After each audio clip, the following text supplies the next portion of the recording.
My name's Graham, I'm from Crosshouse. Been coming to Mobi Tyres 7-8 years now. I'm a local taxi driver, so I need my car on the road 24/7. My latest one was 11:30, a Sunday night, raining. I couldn't get the locking wheel nuts off, and I needed the car, so I had to phone Mobi Tyres, which it was Robert. I spoke to him on the phone, and I asked him, he says, no problem. He says, I'll come round. Can you give me the size of your tyres, just in case I need a new tyre? So I gave him the size of the tyres. Within 20 minutes, Robert was there, and actually, it was just needing blowing up. It did go back down, so Robert's like, he needs a new tyre on it. So I was about 55 minutes, and I was back on the road.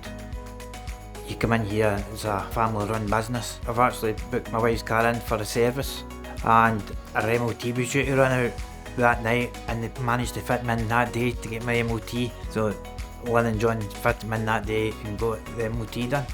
I'd recommend Mobi Tyres to MD, not even just in the village, in the full of Ayrshire. It's really good value for money. Mobile at 24/7 with Mobi Tyres. Within an hour they'll be with you and you'll be back on the road.